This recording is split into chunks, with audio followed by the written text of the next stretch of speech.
ಯೋಗೇಶ್ ಗೌಡ ಕೊಲೆ ಪ್ರಕರಣದ ಅಪರಾಧಿಗಳ ಶಿಕ್ಷೆಯ ಪ್ರಮಾಣ ನಾಳೆ ಪ್ರಕಟ ಆಗ್ತಾ ಇದೆ.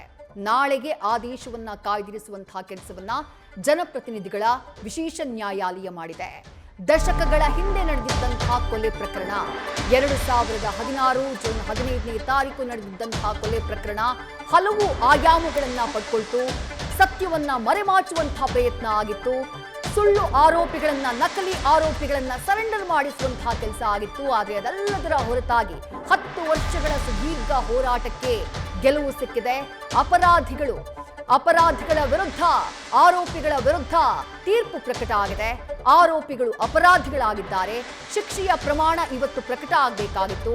ವಾದ ಪ್ರತಿವಾದವನ್ನ ಆಲಿಸಿದಂತಹ ಜನಪ್ರತಿನಿಧಿಗಳ ವಿಶೇಷ ನ್ಯಾಯಾಲಯ ಎಲ್ಲ ಅಪರಾಧಿಗಳ ಹೇಳಿಕೆಯನ್ನೂ ಕೂಡ ದಾಖಲಿಸಿಕೊಂಡು, ಸಿಬಿಐ ಹಾಗೆ ಅಪರಾಧಿಗಳ ಪರ ವಕೀಲರ ಹೇಳಿಕೆಯನ್ನ ಕೂಡ ದಾಖಲಿಸಿಕೊಂಡು ಶಿಕ್ಷೆಯ ಪ್ರಮಾಣ ಪ್ರಕಟವನ್ನ ನಾಳೆಗೆ ಕಾಯ್ದಿರಿಸುವಂತಹ ಕೆಲಸವನ್ನ ಮಾಡಿದೆ. ವಿನಯ್ ಕುಲಕರ್ಣಿ ಅವರಿಗೆ ಯಾವ ಪ್ರಮಾಣದ ಶಿಕ್ಷೆಯಾಗುತ್ತೆ? ಜೀವಾವಧಿ ಶಿಕ್ಷೆಯಾಗುತ್ತಾ? ಕ್ಷಮೆ ಇಲ್ಲದ ಜೀವಿತಾವಧಿಯ ಶಿಕ್ಷೆಯಾಗುತ್ತಾ? ವಿನಯ್ ಕುಲಕರ್ಣಿ ಅವರ ಭವಿಷ್ಯ ನಾಳೆ ನಿರ್ಧಾರ ಆಗಲಿದೆ. ಎಷ್ಟು ವರ್ಷಗಳ ಕಾಲ ಪರಪ್ಪನ ಅಗ್ರಹಾರ ಜೈಲಿನಲ್ಲಿ ವಿನಯ್ ಕುಲಕರ್ಣಿ ಅವರು ಕಳೀಬೇಕು, ಅವರ ಜೊತೆಗೆ ಉಳಿದಂತೆ ಒಟ್ಟು 17 ಮಂದಿ ಅಪರಾಧಿಗಳು ಈ ಕೇಸ್ನಲ್ಲಿ ಎಲ್ಲವೂ ನಾಳೆ ತೀರ್ಮಾನ ಆಗುತ್ತೆ. ಈ ಪ್ರಕರಣಕ್ಕೆ ಸಂಬಂಧಪಟ್ಟ ಹಾಗೆ ಇವತ್ತಾದಂತಹ ವಾದ ಪ್ರತಿವಾದವನ್ನ ಗಮನಿಸಿದ್ರಿ. ಮೊದಲನೇದಾಗಿ solicitor general, additional solicitor general Raju ಅವರು ವಾದವನ್ನ ಮಂಡನೆ ಮಾಡಿದ್ರು.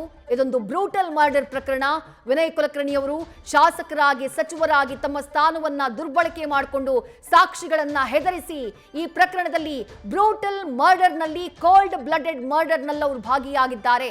ಹಾಗಾಗಿ ಅಪರಾಧಿಗಳಿಗೆ ಕಠಿಣ ಶಿಕ್ಷೆಯನ್ನ ವಿಧಿಸಬೇಕು, ಗರಿಷ್ಠ ಪ್ರಮಾಣದ ಶಿಕ್ಷೆಯನ್ನ ವಿಧಿಸಬೇಕು, ಗಲ್ಲು ಶಿಕ್ಷೆ ವಿಧಿಸಬೇಕು ಅಂತ ನಾನು ಕೇಳೋದಿಲ್ಲ. ಆದರೆ ಜೀವಿತಾವಧಿ ಸೆರೆವಾಸವನ್ನ ಅನುಭವಿಸುವಂತಹ ಶಿಕ್ಷೆಯನ್ನ ವಿಧಿಸಬೇಕು ಅಂತ ಹೇಳಿ ಕೋರ್ಟ್ಗೆ ಮನವಿಯನ್ನ ಮಾಡಿಕೊಳ್ತಾರೆ ಅಡಿಷನಲ್ ಸಾಲಿಸಿಟರ್ ಜನರಲ್.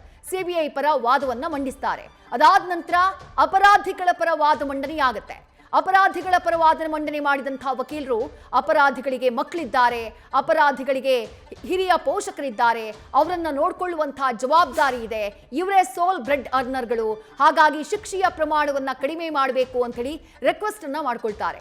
ಅದರಲ್ಲೂ ವಿನಯ್ ಕುಲಕರ್ಣಿ ಅವರ ಪರ ವಾದವನ್ನ ಮಂಡನೆ ಮಾಡುವಂತಹ ಹಿರಿಯ ವಕೀಲ ಶ್ಯಾಮ್ ಸುಂದರ್ ಅವರು ವಾದವನ್ನ ಮಂಡಿಸುವಾಗ, ವಿನಯ್ ಕುಲಕರ್ಣಿ ಒಬ್ಬ ಜನಪ್ರತಿನಿಧಿ ಇದ್ದಾರೆ, ಜನರ ಸೇವೆಯನ್ನ ಅವರು ಮಾಡಬೇಕು, ಜನ ಅವ್ರ ಮೇಲೆ ನಂಬಿಕೆಯನ್ನ ಇಟ್ಟಿದ್ದಾರೆ, ಜೊತೆಗೆ ಜನ ಬೆಂಬಲ, ಅವ್ರಿಗಿರುವಂತಹ ಜನ ಬೆಂಬಲವನ್ನ ನೋಡಿದ್ರೇನೆ ಗೊತ್ತಾಗುತ್ತೆ ಅವ್ರು ಎಷ್ಟು ಒಳ್ಳೆಯವರು ಅಂತ ಹೇಳಿ. ಅವ್ರು ಒಳ್ಳೆಯವರು ಅನ್ನೋದಕ್ಕೆ ಅವ್ರಿಗಿರುವಂತಹ ಜನ ಬೆಂಬಲ ಸಾಕ್ಷಿ.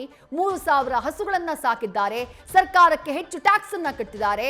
ಈ ಎಲ್ಲ ಕಾರಣಗಳಿಂದ ಅವರ ಬ್ಯಾಕ್ ಗ್ರೌಂಡ್ ನ ಪರಿಗಣಿಸಿ ಶಿಕ್ಷೆಯ ಪ್ರಮಾಣವನ್ನ ಕಡಿಮೆ ಮಾಡಬೇಕು ಅಂತ ಹೇಳಿ ವಿನಯ್ ಕುಲಕರ್ಣಿ ಅವರ ಪರವಾಗಿ ಶ್ಯಾಮ್ ಸುಂದರ್ ಅವರು ಮನವಿಯನ್ನ ಮಾಡ್ಕೊಳ್ತಾರೆ.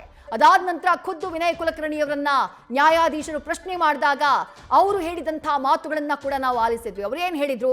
ನನಗೆ 3 ಜನ ಹೆಣ್ಣು ಮಕ್ಕಳಿದ್ದಾರೆ, ಜೊತೆಗೆ ನನಗಿಬ್ರು ಹೆಣ್ಣು ಮಕ್ಕಳಿದ್ದಾರೆ, ಆ ಮಕ್ಕಳನ್ನ ನಾನು ನೋಡ್ಕೊಳ್ಬೇಕಾಗಿದೆ, 3000 ಹಸುಗಳನ್ನ ನಾನು ಸಾಕಿದ್ದೀನಿ, ನಾನೊಬ್ಬ ಕೃಷಿಕ ಆಗಿದ್ದೀನಿ, ಜನರಿಗಾಗಿ ಸೇವೆಯನ್ನ ನಾನು ಮಾಡಬೇಕು, ಹಾಗಾಗಿ ಇದೆಲ್ಲ ನೀವು ಪರಿಗಣಿಸಬೇಕು, ನನ್ನ ವಿರುದ್ಧ ರಾಜಕೀಯ ದುರುದ್ದೇಶದಿಂದ ಈ ಕೇಸನ್ನ ಹಾಕಲಾಗಿದೆ ಅಂತ ಹೇಳಿ ಅವರು ವಾದವನ್ನ ಮಂಡನೆ ಮಾಡ್ತಾರೆ.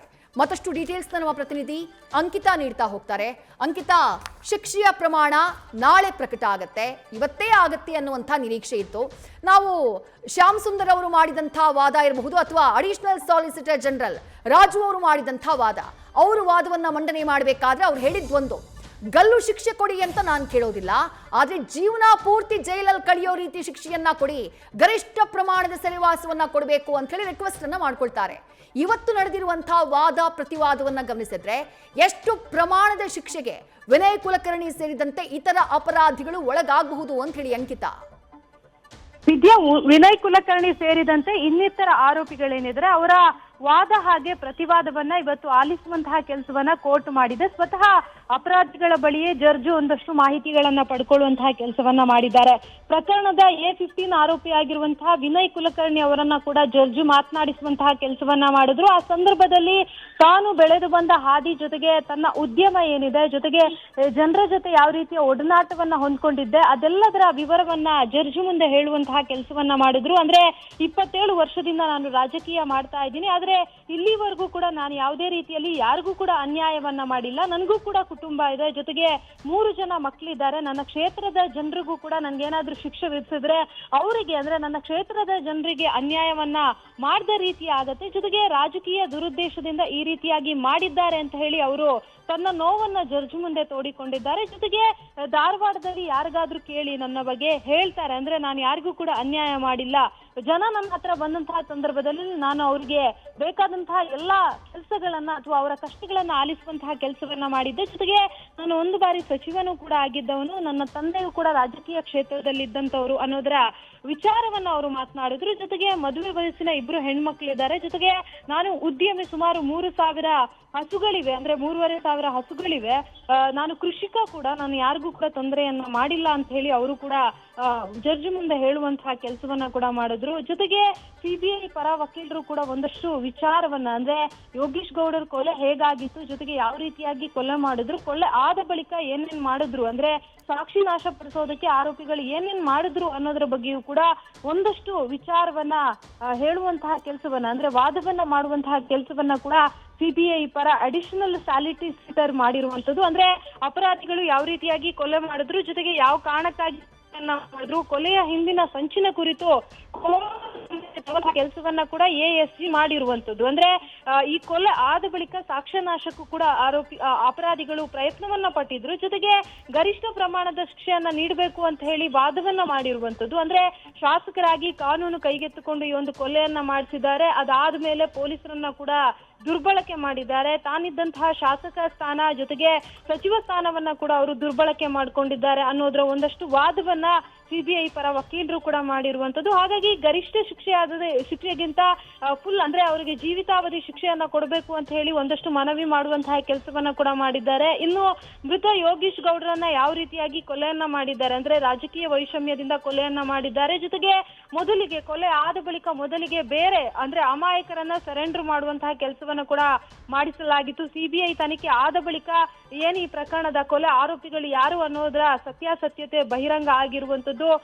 ಶಾಸಕನಾಗಿ ಕಾನೂನನ್ನ ಎತ್ತಿ ಹಿಡಿಯಬೇಕು ಅವರು, ಅಂತವರು ಕೊಲೆಯನ್ನ ಮಾಡಿಸಿದ್ದಾರೆ. ಹಾಗಾಗಿ ಪೊಲೀಸರನ್ನ ಕೂಡ ದುರ್ಬಳಕೆ ಮಾಡಿಕೊಂಡು ಸಂವಿಧಾನವನ್ನ ಉಲ್ಲಂಘನೆ ಮಾಡಿದ್ದಾರೆ ಅಂತ ಹೇಳಿ ವಾದವನ್ನ ಮಾಡಿರುವಂತದ್ದು. ಇನ್ನು ಕೊಲೆಯ ಒಂದು ಬರ್ಬರ ಅಂದ್ರೆ ಭೀಕರ ಕೊಲೆ ಯಾವ ರೀತಿಯಾಗಿತ್ತು ಅನ್ನೋದ್ರ ಬಗ್ಗೆ ಕಾರದ ಪುಡಿ ಎರಚಿ ಬರ್ಬರವಾಗಿ ಹತ್ಯೆಯನ್ನ ಮಾಡಲಾಗಿದೆ ಯೋಗೀಶ್ ಗೌಡರ್ ಅವರನ್ನ ಅನ್ನೋದ್ರ ಬಗ್ಗೆಯೂ ಕೂಡ ಮಾತನಾಡಿದ್ರು. ಜೊತೆಗೆ ದಾಖಲೆಗಳು ಮತ್ತೆ ಸಾಕ್ಷ್ಯಗಳೇನಿದ್ದಾರೆ ಅದನ್ನ ಕೂಡ ನಾಶಪಡಿಸೋದಕ್ಕೆ ಯತ್ನವನ್ನ ಮಾಡಿದ್ದಾರೆ. ಇದು ಪೂರ್ವ ಯೋಜಿತ ಕೋಲ್ಡ್ ಕೊಲೆ ಅಂತ ಹೇಳಿ ಈಗಾಗಲೇ ಅವರು ಕೂಡ ಹೇಳಿರುವಂತದ್ದು. ಹಾಗಾಗಿ ಈ ಒಂದು ಪ್ರಕರಣ ಏನಿದೆ ಇದನ್ನ ಸಾಮಾನ್ಯ ಕೊಲೆ ಅಂತ ಹೇಳಿ ಪರಿಗಣಿಸಬಾರದು ಅಂತ ಕೂಡ ಹೇಳಿರುವಂತದ್ದು. ವಿದ್ಯಾ, ಥ್ಯಾಂಕ್ ಯು ಅಂಕಿತಾ ತಮ್ಮೆಲ್ಲ ಡೀಟೇಲ್ಸ್ಗೆ.